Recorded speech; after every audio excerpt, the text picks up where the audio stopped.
Okay, take two. I just kind of rambled. I don't know if I'll upload that last one, but basically trying to make a more concise version of that 15-minute or so or 16-minute video that I just uploaded.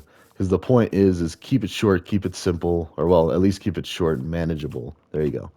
So the idea is cybersecurity, blue teaming in the preventative nature of the human aspect of cybersecurity, meaning trying to reduce or eliminate criminal behavior so there isn't even a need for the blue teaming, the defensive aspects. You can have all that defense and everything, but if you don't have an attacker, then you have nothing to defend against, or at least a lot less to defend because I don't believe we're close to like a perfect world model anytime soon. We might be, I wouldn't count it out, but I feel like there's still going to be an immediate need for security measures in the near future. However, what we can be doing in the meantime is addressing the preventative way, or no, using a preventative approach to prevent criminal behavior from being manifested into criminal activity.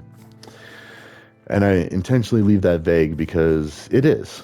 I mean, you can't just pigeonhole um, all crime into one category or all tendencies that lead to a crime being committed, like, the different factors, like what kind of person, what region are they coming from, like what is their history, all these things that we've been studying for years and years and, epically failing at here in America. Like, don't get me wrong, I believe it's the greatest country in the world. It's my home country, and, it's that's how I feel about it. However, our prison system, our correctional system, and I do have a little bit of experience in that.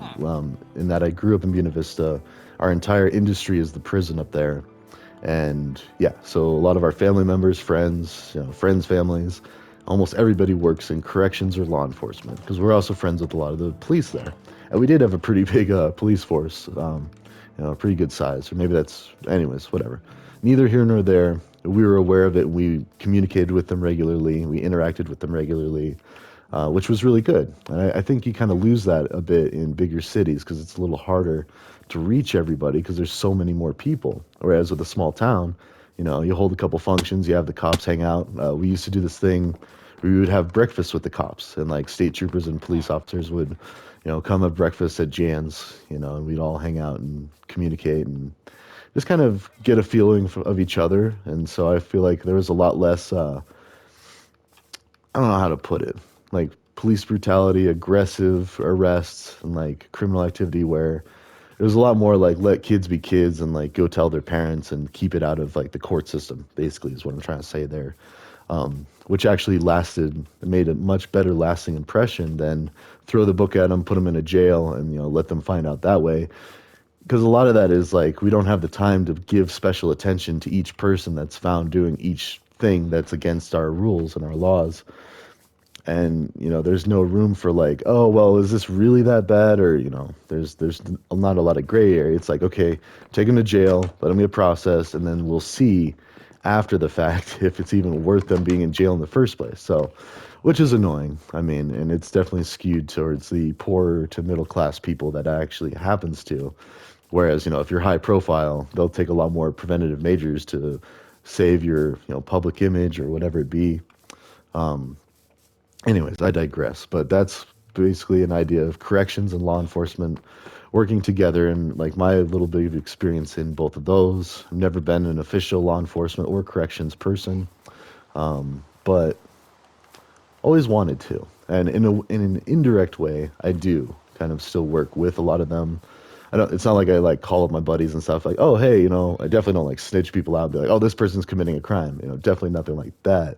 That would be horrible. I mean, I don't care who you are. That's not helpful to anyone. Like, maybe if it was like a murder case and you're trying to find the person and like make sure it doesn't happen again, okay. But like if you're just trying to cause problems, and like even the law enforcement doesn't really want to deal with a lot of it. It's like because then they got to go out and do more work, and they got to pick you up and put you in a like jail, and then I mean, it's job security, but it's also annoying. And as we move further away from actual jails and prisons, because it is changing. It's not as bad as it was even when I was a kid, and it's hopefully going to keep getting better, but it still needs addressed. Um, and that leads to one of the major factors that we even have crime is because our solutions to crime in itself are almost criminal in nature. So, like, lock them up and forget about them. Uh, so Anyways, I digress. The bigger videos that I made were tying religion into it, and that's one thing that you got to be really careful of. Is I'm not trying to talk down about religion or bash religion. You know, it's definitely important for people. The placebo effect is very real, and even though we don't have any confirmed proof or confirmation of a deity, or at least not directly, that we would consider legitimate, we also don't have proof against either. And that's what I was trying to stress in the other ones is like, you know, let's just leave it in the middle, gray area for now. And but my observations were that we've got the blood of Christ with Christianity specifically. We've got support for alcohol from the very beginning of time or recorded history, which is technically the definition of history is, you know, when we started writing things down. And from the very beginning of that, we have, hey, alcohol is fine. Not only is it fine, but it fuels the body, which is bread, of our Lord and Savior Jesus Christ and all that good stuff. Now, that's actually right away you can probably tell like, oh, that's kind of a misunderstanding. Like he wasn't saying this is my body, this is my blood, as in I'm a walking bread monster with wine flowing through my veins. You know, nothing silly like that. He was trying to say, as you have this nourishment of this bread and this wine filling up your stomach, giving you these feelings of pleasure and satisfaction, and you know, our basic native instincts are like or not native, what's a better word for that? Like our natural instincts, there you go, tell us that when you're hungry, you need to eat food. And then our brain releases some chemicals like, ah, you ate food, good job. You're not going to die today. Like our survival is prolonged, basically, is the whole idea of all of it. So what Jesus was saying, or someone was paraphrasing for Jesus, was saying, when you eat and you feel good and you know you get that natural instinct of, oh, get the chemicals, I'm satisfied, I'm surviving. You know, think of Jesus. I am that warmth. I am that help. Blah blah blah. So, I believe that's the original intent. Anyway, was like, you know, feel that comfort, know me, and all that. You know, just based on what I read growing up, because I did read a lot of that stuff. I was even confirmed in the Methodist Church. I was the acolyte. I brought the light of Christ in, you know, every Sunday, and I was the one that took them out. So I kind of understand a little bit of it. I'm not a theologian by major or like I don't have a degree in it. I haven't spent years studying it. I haven't even studied it in the recent like 20 years. Is that about right? Yeah. So, you know, it's probably been like 20 years before I even set foot in my own church. So, but anyways, well, no, that's not true. I've been there since then. But anyways, the point is take it or leave it. Religion shouldn't impact your decisions in the way that they seem to have been impacting decisions. And by that, I mean the big argument in politics with keeping church and state separate is that a lot of the negative aspects of religion, the shame, the guilt, the drinking, the alcohol support, like, you know, those things that the Methodist Church tend to not really focus on. Whereas Catholicism and Catholic churches and a lot of the other denominations, they do. And there's just a lot of shame and guilt and negative feelings, and they focus more on the stick rather than the carrot, the hell aspect, not the heaven aspect. And that's where they go wrong. So, because it's my opinion that religion, all religions, at least the major ones, at their core, were meant to be guidebooks to live the best life you can and for survival, too. Like, if you haven't checked it out, watch the movie Zeitgeist, the first one.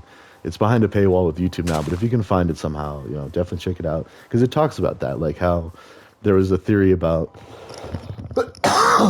sorry, there was a theory about the Bible talking, or the 3 days and then the resurrection was supposed to mimic the 3 days of a certain like harvest cycle. I don't remember the specifics right now, but that was the basic idea of it was, you know, the Bible is trying to teach you kind of like the Poor Farmer's Almanac or whatever, you know, that Ben Franklin was doing. Like, here's a guide for the general populace to, you know, not only survive, but to thrive. And like, here's our best way of communicating that. And that's why I'm trying to, you know, polish these videos down to like something bite-sized and manageable because like, I'm not even really crafting. I'm like focusing on what I'm trying to say. I'm just running around. But anyways, the basic idea is religion is fine if you don't take it too far, or if you focus on the correct parts or the parts that were originally intended to be focused on and focus less on the other side, because this is also a survival guide. This is 2,000 years ago when survival was still not guaranteed. I mean, it's not guaranteed today in the sense that, oh yeah, you know, you could die or you get, you know, arrested and put in prison or, you know, survive in these streets, all that nonsense. But like, no, survival is basically guaranteed except for random, get hit by a bus or some other like random accident, like things that can't really be foreseen and prevented completely yet. Anyways, survival is a lot more guaranteed now than it was 2,000 years ago. So some of that good book was also teaching you, hey, this is how you plant crops, or hey, don't, go sleep with your neighbor's wife. Like, granted, yeah, you shouldn't be doing that unless you're ethical non-monogamists, which is a great thing coming about nowadays, is like free love, like the hippies used to talk about. Only now it's not such a dirty, dumb thing to do. It's like, oh, it's E&M. We have a label for it. People are doing it, and people in England have been swinging for a long time. Anyways, I digress. But part of being closer to a new world order in that sense is like coming to terms with these certain things. Okay, that was like, all right, focus. Back to religion, though. I mean, I don't personally believe, but I leave it scalable and open to where if a God existed, if it was a he or she, or neither or both, whatever, like any of the above, like okay, I would wrap my head around it, process it, and then move past it. Like okay, but I also try to act in ways that are careful or cautious and like say there was a God. I don't want to walk around bashing his or her name, like, causing trouble where it doesn't need to be. It's perfectly fine to just be like, okay, I'm skeptical, but I'm not going to bash on someone else's ideas for it. And then you get into Islam, and I had some Muslim college roommates, and it was awesome. Best thing that could have happened to me was to be able to like talk with people from quote unquote the other side, and be able to figure out that a lot of our stuff was actually pretty similar, and we were just trying to be good people and live the best lives that we could, and yet not like endanger others. I mean, and I don't know, just the ways that we go about that. It's a mixture of survival and then thriving, survival and thrival, basically. And nowadays, with how we are, and I saw this great quote, I can't remember it right now, but just the other day on the Facebooks, and it was like, we used to, well, basically the idea is we used to be all about surviving because that was an issue. But now that we've got that pretty much handled, at least the best we can, now let's focus on thriving. And so now we almost need a new era, or all those times where people freaked out because it was the end of the world, or it could have been a mistranslation like the end of an era. Well, what if it was the end of the survival era and enter the thrival era? I know people are like cringing at that. It's so cringe. And it's cringe that I say cringe. But anyways, it's awkward and it induces feelings of awkwardness. Anyways, I digress. But that's the idea. It's a new world order, new era, new world. It doesn't mean we all died in an apocalypse or anything like that. It just means that we're finally to a point where we can stop focusing so much on survival and focus more on thriving.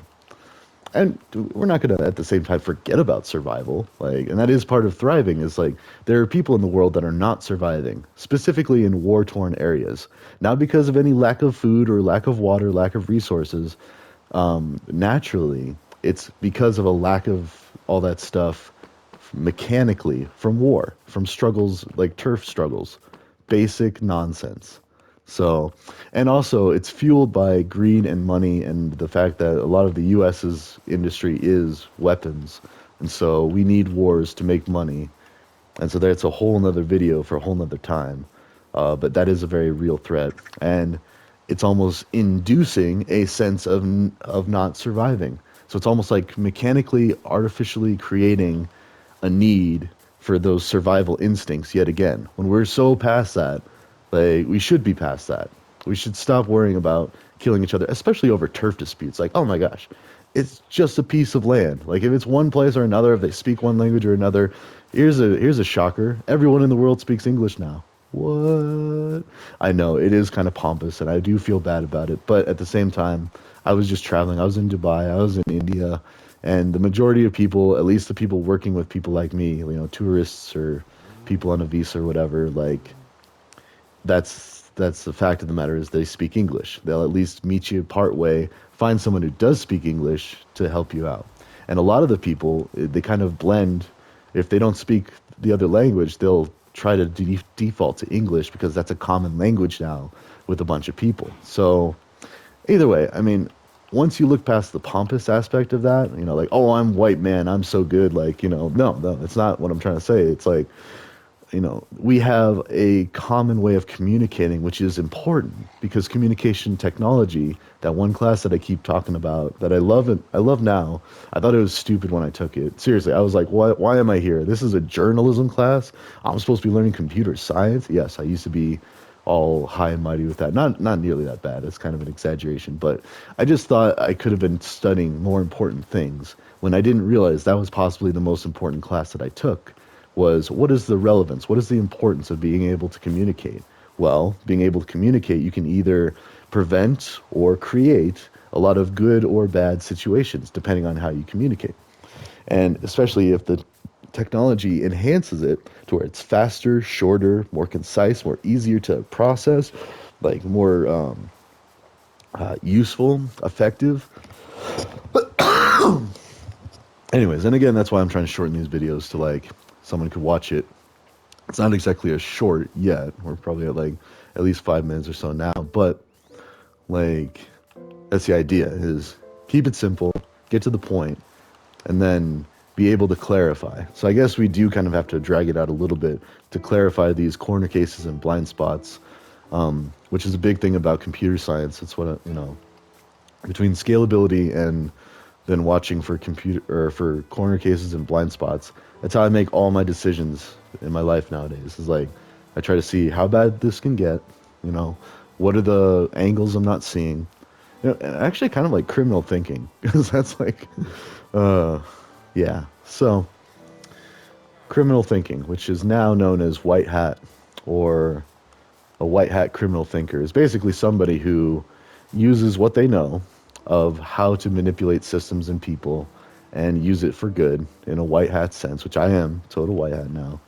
And a lot of people like to say they're a gray hat, like in between, and I respect that just because the laws aren't exactly just currently, specifically drug laws and how we handle people.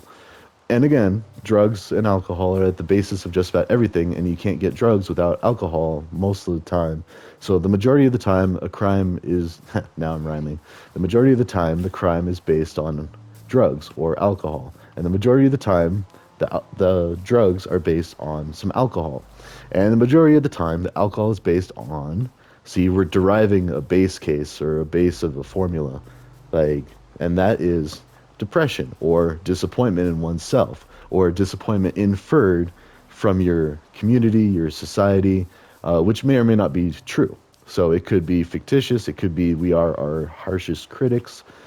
I try to say things to kind of relate these ideas and things that you've already heard because I'm in no way the first person to think of any of this stuff. Literally, like everything I have, everything I do, say, think is the product of my environment, my upbringing, my observations, my head knocks probably from I don't know, had a lot of head knocks playing sports. But anyways, the point is I'm basing these things off of things that you already know and trying to relate them to popular things, ideas, concepts that you probably already know, recite on the daily even maybe, and you just don't realize the relevance or the significance of each of these pieces.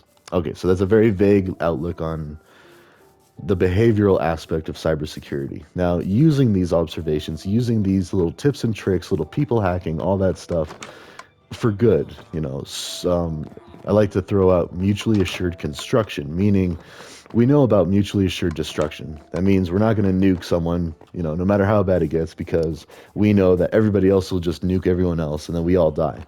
So that doesn't help anyone. I don't even care if you win the piece of land, you just destroyed that piece of land you were fighting over. So what is the point?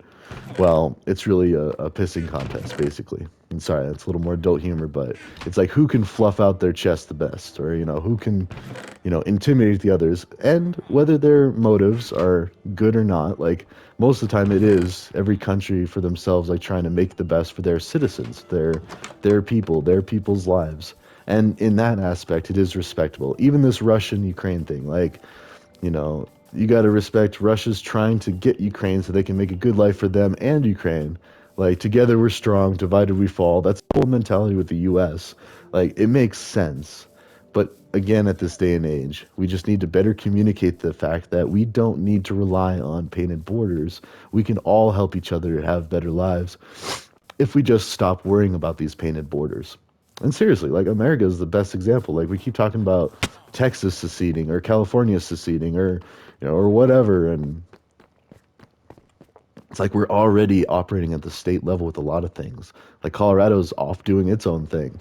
We just legalized shrooms, which is going to make huge breakthroughs for mental health issues, for substance abuse issues, for our penal system, all our prisons and all that. They're going to start seeing less and less people because we're going to get to the root of the problems, especially people experiencing homelessness. And, a lot of that is like once you're down that way, a crime's not that big of a deal. Like you've got bigger issues to worry about, like where you're going to sleep, are you going to survive? See, we're looped back to the whole survival versus thrival. Oh, that is such an annoying thing. I hope that really makes some people just be like, ugh. So, survival versus thrival. I might have to put out the tweet on that. Anyways, that's probably good. I gotta start getting ready for some other stuff. But basically, here's a summary of Minecraft Musings, and I'll probably do a nice long one this afternoon and really go in depth with everything. But that's the gist that like you don't have to invest too much time in. Hopefully, let's see, how long is this? Can I see? Oh, geez, 21 minutes. Never mind. We went short for broke. Anyways, 20 minutes of your life. You're welcome. I'll be back with some other stuff for like more like an hour or two, and we'll fully dive into Jesus, alcohol, drugs, crime, all of it, and how it relates to cybersecurity. Because the less people out there committing crime, the less people I have to protect against using, firewalls, IPS, IDS, all that fancy stuff, encryption, all of the fancy tools and weapons. We don't even need it if people just stop doing dumb things in the first place. Or not dumb, stop doing things for whatever reason, feeling necessity or whatever. And that's why we try to address it in a preventative way.